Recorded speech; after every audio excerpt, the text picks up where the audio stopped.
Hello दोस्तों, नमस्कार। स्वागत है आपका एडवांस एग्रीकल्चर यूट्यूब चैनल पर। आज का हमारा विषय है जीरा की उन्नत खेती, क्यूएन फार्मिंग। जीरे की खेती कब और कैसे करना चाहिए। अक्सर किसान भाइयों के कमेंट्स आते हैं कि जीरे की खेती हम कहां पर कर सकते हैं या फिर कहां पर की जाती है, कैसी जलवायु होनी चाहिए, कैसी भूमि होनी चाहिए, खेती हमको कब करना चाहिए, कौन सी वैरायटी को लगाना चाहिए, कुछ बीमारी आती हैं उनका इलाज, समावेश, रोकथाम, कॉम्बिनेशन के बारे में बतलाइए, इरिगेशन, स्प्रे शेड्यूल, फर्टिगेशन और साथ ही कब कितनी सिंचाई की आवश्यकता पड़ सकती है, 1 एकड़ में कितनी सीड्स की रिक्वायरमेंट पड़ेगी, प्लस सबसे इम्पोर्टेंट टॉपिक कितना उत्पादन होता है, कितना आप निकाल सकते हैं, लागत, लाभ, मुनाफा, नेट प्रॉफिट के साथ साथ संपूर्ण जानकारी साझा करने वाले हैं। जीरा की क्रॉप एक मसाले वर्ग की श्रेणी में आती है, तो जीरा की खेती कम सिंचाई, कम देखभाल, कम खाद दवाई और कम दिन में एक अच्छा मुनाफा आप निकाल सकते हैं। जीरा का जो भाव है 18,000 रुपये से लेकर 23,000 रुपये प्रति क्विंटल का रेट देखने के लिए मिलता है। तो हमारे किसान भाई जीरा की खेती करके एक अच्छी मोटी कमाई कर सकते हैं। तो जीरा की डिटेल में हम संपूर्ण जानकारी स्टेप बाय स्टेप गाइड करने वाले हैं, तो वीडियो पर बने रहिए। चैनल पर पहली बार आए हैं तो चैनल को अभी सब्सक्राइब करें। चलिए शुरू करते हैं। सबसे पहले बात करते हैं सूटेबल स्टेट, कौन कौन से राज्यों पर खेती की जा सकती है। तो जानकारी के लिए दोस्तों आपको बतला दें कि टोटल उत्पादन का 80% जो उत्पादन है, प्रोडक्शन है ना, वो गुजरात और राजस्थान पर ही होता है। अब जो गुजरात और राजस्थान की भूमि और जो क्लाइमेट्स है वो जीरा के लिए बहुत ज़्यादा सूटेबल है, बहुत ज़्यादा अनुकूल है। बाकी आप मध्य प्रदेश, उत्तर प्रदेश, पश्चिम बंगाल, बिहार, छत्तीसगढ़ के साथ साथ झारखंड, असम, पंजाब और हरियाणा पर भी दोस्तों आप जीरा की खेती कर सकते हैं। अब तो प्राय सभी राज्यों पर आप जीरा की खेती कर सकते हैं। जीरा के लिए भूमि, जलवायु और क्लाइमेट्स कंडीशन के ऊपर अगर बात करें कि कितना तापमान होना चाहिए, तो भूमि, सॉइल, आप सभी प्रकार की सॉइल पर जीरा की खेती कर सकते हैं। लेकिन जो हल्की भूमि होती है या फिर उपजाऊ दोमट भूमि पर बहुत अच्छा उत्पादन देखने के लिए मिलने वाला है। बस उत्तम जल निकास का प्रबंध होना चाहिए और भूमि पर अच्छे कार्बन पदार्थ होने चाहिए, उपयुक्त जीवाश्म पदार्थ होना चाहिए एक अच्छा उत्पादन निकालने के लिए। बाकी सभी प्रकार की सॉइल पर आप खेती कर सकते हैं। मृदा की पीएच वैल्यू 5.5 से 7.5 के आसपास होनी चाहिए। यदि मृदा की पीएच वैल्यू 7.5 से अधिक है, अधिक एल्कलाइन सॉइल है, तो फिर जिप्सम का प्रयोग जरूर करें। 1 एकड़ में बुआई के समय 50 किलोग्राम जिप्सम का आप जरूर प्रयोग करें, इससे उत्पादन बढ़ता है। और मृदा की जो पीएच वैल्यू बढ़ी हुई है ना, वो बहुत हद तक कम आती है, तो इन बातों को ध्यान आपको रखना चाहिए। बाकी जो तापमान है, मिनिमम टेम्परेचर 15 से 20 डिग्री सेल्सियस और अधिकतम 30 से 32 डिग्री सेल्सियस का जो टेम्परेचर है काफ़ी अनुकूल माना जाता है। जीरा के लिए शुष्क और ड्राई कूल जलवायु की आवश्यकता पड़ती है। जीरा ज़्यादा ठंड और ज़्यादा बरसात नहीं चाहती है। बाकी जो औसत टेम्परेचर है 18 से 36 डिग्री सेल्सियस काफ़ी बेहतर माना जाता है। लेकिन जानकारी के लिए दोस्तों आपको बतला दें कि जब आप बुआई कर रहे हैं उस समय 24 से 28 के बीच में यदि तापमान रहेगा तो बहुत बढ़िया है। बुआई जो आप कर रहे हैं मध्य अक्टूबर से लेकर मध्य नवंबर तक आप खेती कर सकते हैं, बुआई कर सकते हैं।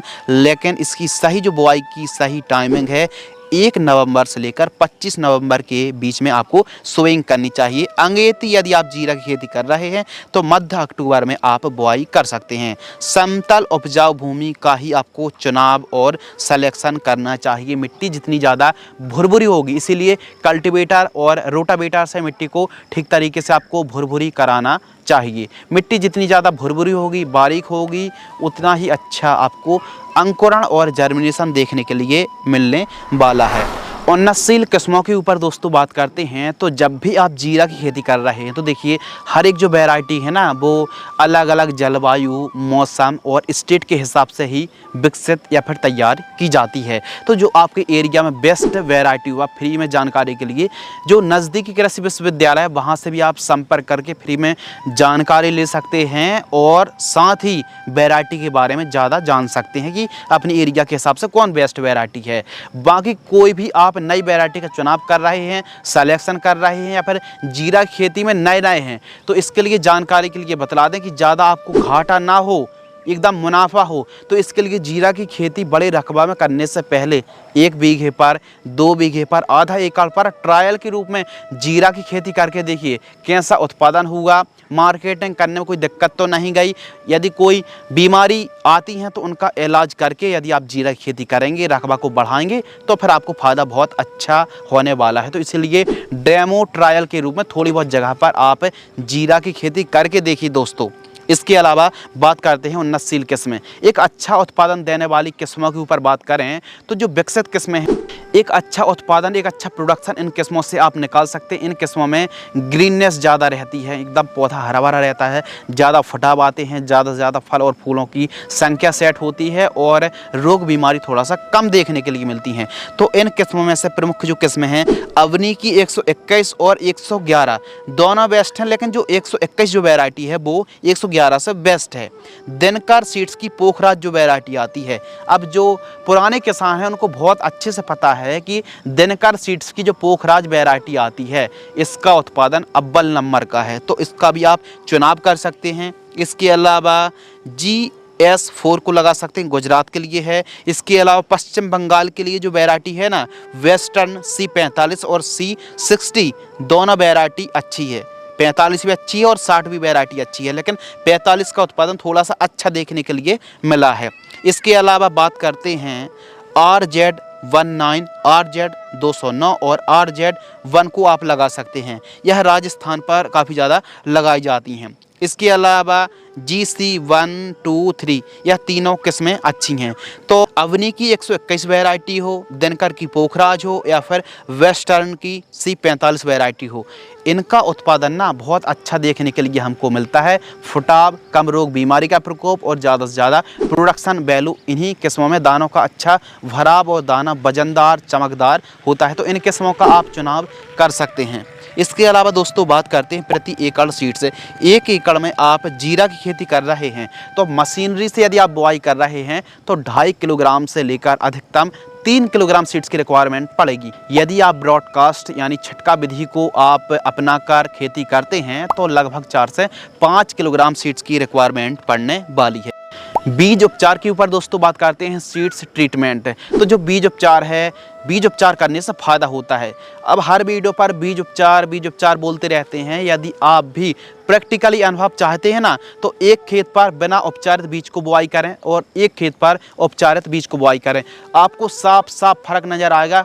पहला फर्क तो आएगा जर्मिनेशन का। यदि उपचारित करते हैं ना तो जर्मिनेशन अच्छा होगा, ज़्यादा से ज़्यादा फुटाव देखने के लिए मिलेगा। इसके अलावा अंकुरण, जर्मिनेशन और परसेंटेज, जो अंकुरण का परसेंटेज है वो बढ़ जाता है। रूट रॉट की समस्या नहीं आती, बिल्ट की समस्या नहीं आती, ज़्यादा से ज़्यादा फुटाव देखने के लिए मिलते हैं। यही एक लॉजिक है। लेकिन दोस्तों यदि आप CM75 कार्बेंडाजिम और मैंको जेब से बीज उपचार करते हैं ना तो फ़ायदा ना के बराबर होगा, ध्यान रखिए। तो इसके लिए बायर कंपनी की एवर गोल्ड एक्सटेंशन 1 किलोग्राम बीजों को 2 ml की दर से यदि आप बीज उपचारित करते हैं तो बिल्ट की समस्या नहीं आएगी, पहली बात है। और जो कंद गलन की समस्या आती है, फलता फूलता पौधा सूख जाता है, जो पुराने किसान भाई हैं उनको अच्छे से पता है, तो यह समस्या ना आए और जर्मिनेशन, अंकुरण अच्छा हो। बीज उपचार करने का ज़्यादा खर्च नहीं है, तो बीज उपचार आप करेंगे ना तो इसका लाभ आपको प्रत्यक्ष रूप से देखने के लिए मिलेगा, उत्पादन बढ़ेगा। तो बीज उपचार आप ज़रूर करें। बीज उपचार करने के बाद 40 मिनट तक छांव में सुखाना है, फिर उसके बाद आपको सोइंग कर देना है, बुआई कर देना है। क्यूमेन सोइंग यानी आपको किस प्रकार जीरे की बुआई करनी चाहिए, तो जैसे क्यूमेन मिनी सीडल आता है उससे भी आप बुआई कर सकते हैं, छिटका या फिर ब्रॉडकास्ट विधि से भी आप खेती कर सकते हैं, बुआई कर सकते हैं। तो बुआई का जो सही तरीका है, पंक्तिबद्ध तरीके से यदि आप पंक्तियों में लाइन से लाइन यदि आप बुआई करेंगे तो फिर खाद देने में आसानी होगी, सिंचाई करने में आसानी होगी, खरपतवार निराई गुड़ाई करने में भी आसानी होने वाली है। तो प्रॉपर दोस्तों आप एक काम कर सकते हैं कि पंक्तिबद्ध तरीके से आपको बुआई करनी चाहिए और सीडल मेथड से, जैसे सरसों की हम बुआई करते हैं, जैसे अब मिनी सीडल आ चुके हैं तो बुआई करने में, जैसे सरसों की बुआई करने पहले प्रॉब्लम क्रिएट्स होती है, उसी प्रकार आप जीरा की बुआई कर सकते हैं लाइन टू लाइन। तो जब भी आप बुआई कर रहे हैं तो इसमें सबसे ज़्यादा ज़रूरी जो महत्वपूर्ण विषय है ना वो है गहराई। यदि आप जीरा की 2.5 सेंटीमीटर से ज़्यादा गहराई पर बुआई कर देंगे तो अंकुरण हो सकता है 50% ही हो। तो इसीलिए 2.5 सेंटीमीटर से ज़्यादा गहराई पर पहली बात तो आपको बुआई नहीं करनी है। लाइन से लाइन की दूरी आपको 22 सेंटीमीटर रखनी है और पौधे से पौधे की दूरी यानी सीड्स से सीड्स की दूरी 3 से 4 सेंटीमीटर रखनी चाहिए। इस तरीके से आप बुआई करेंगे तो बहुत अच्छे से फसल बढ़वार लेने वाली है। जीरे की फसल पर इरिगेशन यानी सिंचाई तो मध्यम से थोड़ा कम सिंचाई की आवश्यकता इस फसल के लिए पड़ती है, लेकिन हल्की हल्की आप सिंचाई करेंगे क्योंकि वैसे भी कम सिंचाई की आवश्यकता पड़ती है। यदि हल्की हल्की सिंचाई करेंगे ना तो बहुत अच्छा आपको लाभ मिलने वाला है। देखिए दोस्तों, जीरे की फसल पर पहली सिंचाई तो बुआई के तुरंत बाद करनी है और जर्मिनेशन अंकुरण अच्छे से हो जाए तो इसके लिए आप चाहें तो 7-8 दिन बाद दूसरी सिंचाई कर सकते हैं। और तीसरी जो सिंचाई है लगभग हमारी फसल फ्लावरिंग फ्रूटिंग स्टेज पर होती है, तब हमको तीसरी सिंचाई करनी चाहिए। आप चाहें तो पलेवा करके भी यदि आप बुआई करेंगे तो फिर जर्मिनेशन का परसेंटेज और भी ज़्यादा बढ़ने वाला है। तो पलेवा करके भी आप, जैसे आप सोयाबीन की खेती करते हैं ना पलेवा करके, उस प्रकार आप जीरा की खेती भी पलेवा करके कर सकते हैं। अब यह जो फसल है ज़्यादा ठंड पर, इस फसल पर कोहरा गिर जाता है यानी ज़्यादा ठंड लग जाती है, ज़्यादा बर्फ़ गिरने से भी समस्या क्रिएट हो जाती है। तो इसके लिए आप एक काम कर सकते हैं, जीरा की खेती कर रहे हैं और ज़्यादा ओस गिर रही है, ज़्यादा बर्फ़ पड़ रही है, तो इसके लिए खेत के चारों साइड आप धुआं कर सकते हैं, प्रॉपर सिंचाई करेंगे। और यदि थोड़ा सा ठंड फसल को ज़्यादा लग जाती है तो रैपिड ग्रो का भी स्प्रे कर सकते हैं। आइसा ग्रो की रैपिड ग्रो आती है, 15 लीटर पानी में 30 ml रैपिड ग्रो और 30 ग्राम बोरॉन का स्प्रे करेंगे तो बेहतर आपको रिजल्ट देखने के लिए मिलेंगे। ठंड के दिनों पर थोड़ा सा सिंचाई में ध्यान देंगे तो फिर बर्फ़ जो ठंड फसल को लग सकती थी उससे काफ़ी अच्छा प्रोटेक्शन होने वाला है। तो इन बातों को आपको ध्यान रखना चाहिए। उन इलाकों पर जीरा खेती नहीं करनी चाहिए जहाँ पर बहुत ज़्यादा से भी ज़्यादा ठंड पड़ती है। यदि बहुत ज़्यादा बर्फ़ गिरती है तो फिर वहाँ पर आप जीरा की खेती ना ही करें, ध्यान रखिए। और यदि कर रहे हैं तो प्रॉपर सावधानी बरतनी आपको पड़ सकती है। तो इस बात का आपको ध्यान बहुत ज़्यादा रखना चाहिए, इस हिसाब से सिंचाई करनी चाहिए। बेसल डोज के ऊपर दोस्तों बात करते हैं प्राइमरी न्यूट्रिएंट। जब भी आप बुआई कर रहे हैं जीरा की फसल पर एक अच्छा स्वस्थ तरीके से बेहतर यदि माइक्रो न्यूट्रिएंट की आप पूर्ति करेंगे, proper nutrient main micro nutrient की पूर्ति करेंगे तो इससे फ़ायदा आपको सीधा ये होगा कि बढ़वार अच्छी होगी, फसल हरी भरी रहेगी, ज़्यादा फुटाव देखने के लिए मिलेंगे, ज़्यादा से ज़्यादा वजनदार जो जीरा है ना वो आने वाले हैं। और गुच्छों पर जीरा आएंगे तो वजन बढ़ाना, टेस्ट बढ़ाने के लिए प्राइमरी न्यूट्रिएंट बेसल डोज पर कौन सी खादों का प्रयोग करें? 2 ट्रॉली गोबर की खाद, इसके अलावा NPK 12-32-16 50 किलोग्राम, सरसों की खली जरूर प्रयोग करें 5 क्विंटल। इन सभी को मिक्स करके बुआई के समय आपको प्रयोग करना चाहिए। सेकंड बात, यदि आप चाहें तो इस कॉम्बिनेशन की बजाय गोबर की खाद 1 trolley, DAP 25 kilo, MOP 10 kilo, urea 5 kilo, इसका भी प्रयोग कर सकते। इसके बजाय NPK 12-32-16 वाला जो कॉम्बिनेशन था ना वो ज़्यादा बेस्ट था, उसमें उत्पादन अच्छा हमने निकाला है। इसके अलावा इन सभी खादों को जो कि कॉम्बिनेशन आपने देखा है NPK 12-32-16 वाला, बुआई के समय आपको प्रयोग करना चाहिए 1 एकड़ में। जानकारी पर एकड़ की दर से साझा कर रहे हैं। 1 एकड़ में 43,560 स्क्वायर फीट होते हैं। तो बेसल डोज पर इन खादों की पूर्ति करेंगे तो जो लाभ है ना वो बहुत अच्छे आपको देखने के लिए मिलने वाले हैं। खरपतवार की रोकथाम के ऊपर दोस्तों बात करते हैं तो जीरा की फसल पर वैसे तो खरपतवार नाशक का स्प्रे किया जा सकता है। फसल भूमि बंजर ना हो तो इसके लिए निराई गुड़ाई या फिर कुल्पा की मदद से, मजदूर की मदद से निराई गुड़ाई करनी चाहिए। तो निराई गुड़ाई करेंगे, टॉप ड्रेसिंग करेंगे, मिट्टी को चढ़ाएंगे तो फ़ायदा आपको अच्छा होगा। पहले निराई गुड़ाई करें, थोड़ा सा खरपतवार को बाहर करें, 1 दिन की धूप लगाएं, खाद दें और सिंचाई करें, बेहतर और अव्वल नंबर के आपको रिजल्ट देखने के लिए मिलने वाले हैं। जीरा की फसल पर स्प्रे शेड्यूल, जीरा की फसल पर देखिए यदि आप सीजन पर खेती करते हैं तो हो सकता है बीमारी ना के बराबर देखने के लिए मिले, लेकिन कुछ तो ऐसी समस्या हैं जो जीरा की फसल पर एक रेयर और आने वाली बीमारी में से एक है और हमारी जीरा की फसल को काफ़ी ज़्यादा नुकसान भी यह बीमारी पहुंचाती हैं। तो कौन सी डिजीज़ बीमारी हैं? प्रमुख रूप से क्यूमन ब्लाइट है, विल्ट है, पाउडरी मिल्ड्यू, एफिड जैसिड की समस्या देखने के लिए मिलती है। तो बीमारी तो कई हैं, अब बीमारी कई हैं, पाउडरी मिल्ड्यूड हो या फिर हरी इल्ली हो, दीमक की समस्या हो या फिर कोई ब्लाइट या फिर डिजीज से संबंधित कोई रोग है या फिर आर्द्रगलन की समस्या है यानी जड़ से सूखने वाली जो समस्या है, विल्ट की समस्या है, तो इनका समाधान इस वीडियो पर आपको मिलेगा। वीडियो पर बने रहिए। तो हम बात कर रहे थे कि जो बीमारियां आती हैं उनका स्प्रे कैसे आप कर सकते हैं, क्या स्प्रे आपको करना है, अच्छा रिजल्ट आपको मिले। जीरे की फसल पर सभी प्रकार की रोग बीमारी को कंट्रोल करने के लिए जो स्प्रे शेड्यूल है, first spray, second spray, third spray, यह जो हम स्प्रे शेड्यूल बतलाएंगे ना दोस्तों, वो 15 लीटर की दर से बतलाने वाले हैं। सिलिकॉन चिप को स्प्रेडर स्टिकर मिलाकर स्प्रे आपको करना है, पहली बात है। दूसरी बात, एक अच्छे से आपकी फसल बढ़वार ले रही हो, भूमि उपजाऊ है और ज़्यादा रोग बीमारी का प्रकोप ना हो तो स्प्रे को कम भी कर सकते हैं। इस वीडियो के माध्यम से 4 स्प्रे बतलाएंगे, लेकिन रोग बीमारी का प्रकोप कम है, बहुत ज़्यादा कम है, तो स्प्रे जरूर नहीं कि आप कीटनाशक स्प्रे करे जा रहे हैं, बल्कि लॉजिक लगाकर, विवेक लगा करके फसल का ऑब्जर्वेशन करें, देखभाल करें। यदि कीटों का प्रकोप है तभी आपको कीटनाशक स्प्रे लेना चाहिए। फर्स्ट स्प्रे 18 से 20 दिन के आसपास की फसल होती है तो मोनोक्रोटोफॉस आपको लेना है 25 ml, यूपीएल की सब फंगिसाइड 30 ग्राम 15 लीटर पानी में घोल करके स्प्रे करना चाहिए। सेकंड स्प्रे 25 से 30 दिन की फसल होती है तो रोको फंगिसाइड 40 ग्राम, इमीडा क्लोरप्रिड 5 ml, जो कॉन्फिडोर सुपर आती है 5 ml 15 लीटर की दर से स्प्रे करें। तीसरा स्प्रे 45 से 50 दिन के आसपास की फसल होती है तो गोदरेज की डबल 10 ml, और स्वाधीन फंगिसाइड आपको लेना है 35 से 40 ग्राम, पीआई की कीफान 25 ml 15 लीटर पानी में घोल करके आपको स्प्रे करना चाहिए। तो ये थे 3 स्प्रे, लेकिन जीरा की फसल पर रोग बीमारी का प्रकोप लग रहा है कि हमारी फसल 60-65 दिन के आसपास की है तो फोर्थ स्प्रे को भी आप अप्लाई कॉम्बिनेशन का छिड़काव कर सकते हैं। बायर कंपनी की नेटिव 10 ग्राम, घरड़ा कंपनी की प्लस 8 ग्राम 15 लीटर की दर से आपको स्प्रे करना चाहिए।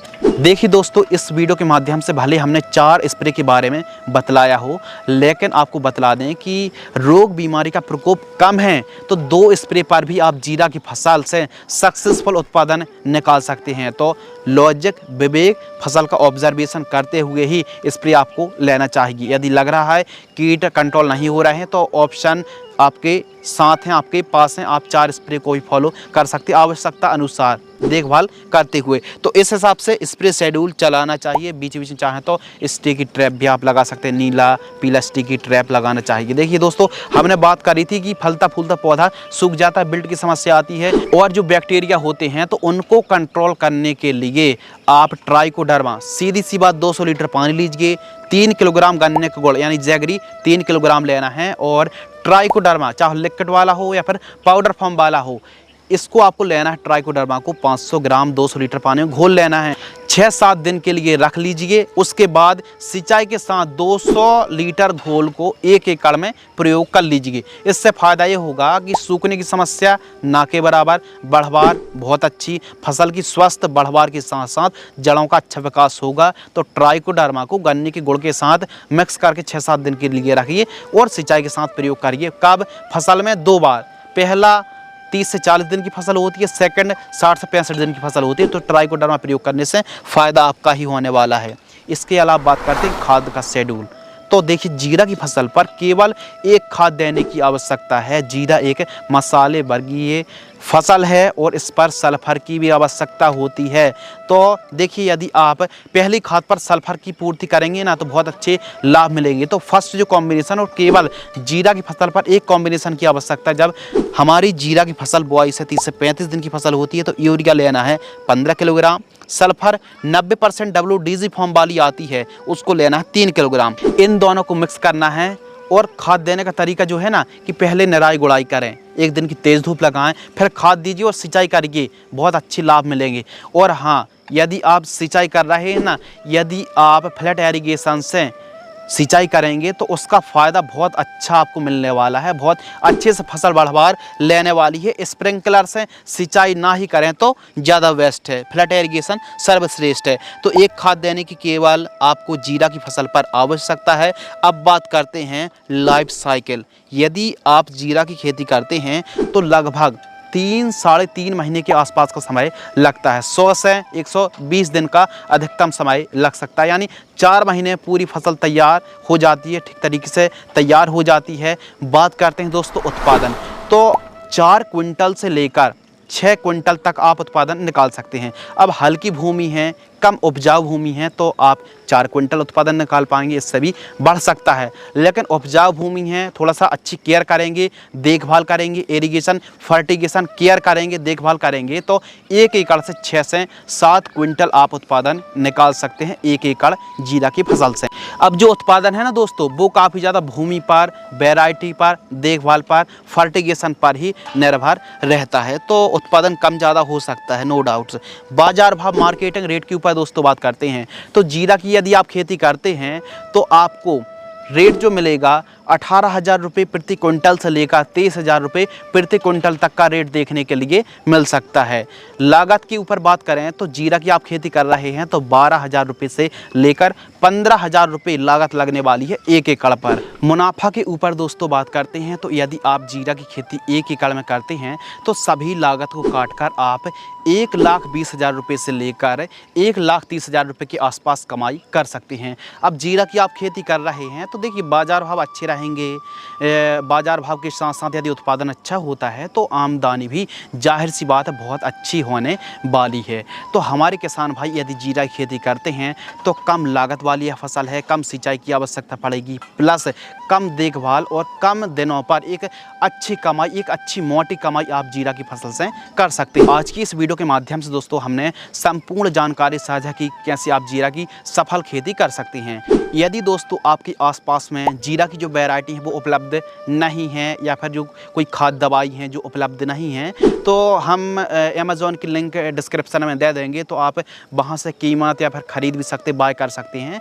तो आप जानकारी चाहते हैं कि आपके आसपास पर जो वैरायटी हैं वो नहीं मिल पा रही, कुछ खाद दवाई नहीं मिल पा रही हैं तो बेशक आप अमेज़ॉन से भी खरीद सकते हैं, लिंक डिस्क्रिप्शन में मिल जाएगी। तो आज की इस वीडियो के माध्यम से हमने जीरा की उन्नत सफल वैज्ञानिक खेती की A to Z संपूर्ण जानकारी साझा की। यदि आपको यह वीडियो पसंद आती है वीडियो को लाइक करें।